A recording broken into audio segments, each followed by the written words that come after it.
नमस्कार साथियों, मैं दीपक कुमार उर्फ मोहम्मद दीपक कुमार। आज जिस इंसान की मैं बात करने जा रहा हूँ वो दुनिया का सबसे ताकतवर इंसान है, सबसे पावरफुल इंसान है। सच में इस दुनिया में उससे ताकतवर इंसान पैदा नहीं हुआ। आप देखिए उस इंसान की वीडियो। आपका भाई अभिषेक ठाकुर। मैंने आज कुछ अटवो कटवो कटी पतंगों की वीडियो देखी और मुझे बहुत हंसी आ रही है। जब इनके किसी के शान में गुस्ताखी हो जाती है तो ये थाने थाने चौके चौके जंतर मंतर के लिए भागते हैं कि हमें प्रोटेस्ट की परमिशन दे दो, और जब परमिशन नहीं मिलती तो ये रोते हुए घर वापस चले जाते हैं। आप सबने इनकी वीडियो देखी होंगी, पर आज ऐसे कटी पतंग आटू झाटू लोग भी आकर के मेरे लिए वीडियो बनाने का काम कर रहे हैं। तुम्हारे बाप अभिषेक ठाकुर को जंतर मंतर पर प्रोटेस्ट करने के लिए परमिशन की जरूरत नहीं है। तुम्हारे बाप ने बोला था तो तुम्हारा बाप पहुंचा।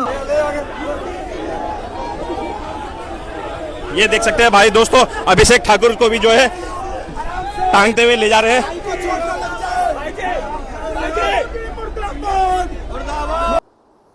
आपने जैसे वीडियो के अंदर देखा होगा और जैसे मैंने आपको बताया कि ये दुनिया का सबसे ताकतवर इंसान है, सबसे पावरफुल इंसान है। और सच में है ये, क्योंकि मैं इसकी जब वीडियो देखता हूँ सोशल मीडिया के अंदर, ये बातें अपनी उम्मीद से कहीं गुना ज़्यादा कर देता है। अभिषेक ठाकुर है, हमने इस देश को रियासतें दान में दी हैं। अगर हम बोल दें कि हमारी 500 जितनी रियासतें थी हमें वापस दे दो, फिर कहाँ जाएंगे? अपनी पर्सनैलिटी से कहीं ज़्यादा उम्मीदों से ये बोल लेता है। मेरी समझ में नहीं आता है ये लोग बोलते कैसे हैं, कैसे इनके मुंह में ऐसी बातें आती हैं। जो अभी ये मुसलमानों के ख़िलाफ़ बोल रहा है, जो ये बोलता है कि ठाकुरों ने इस देश को बहुत कुछ दिया है, ठाकुरों ने ये दिया है, ठाकुरों ने वो दिया है। अबे भाई, सब ने इस देश के आज़ादी के लिए बलिदान दिया है। कोई ठाकुर कोई निराले नहीं थे इस देश के अंदर, ठीक है।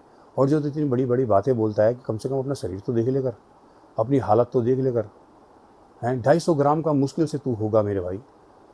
और आप लोग सब इसको सोशल मीडिया के अंदर देखते होंगे, ये कटमुल्ला पटमुल्ला, ये जो वाहियात बातें जो मुसलमानों के लिए बोलता है, वो कहीं से भी कहीं तक मेरे को ऐसा लगता है कि बस कि अगर ये मेरे सामने हो तो इसको मैं जवाब दूँ। अब इसको जवाब देके करना क्या है, क्योंकि इन जैसों के ऊपर कोई फ़र्क नहीं पड़ता।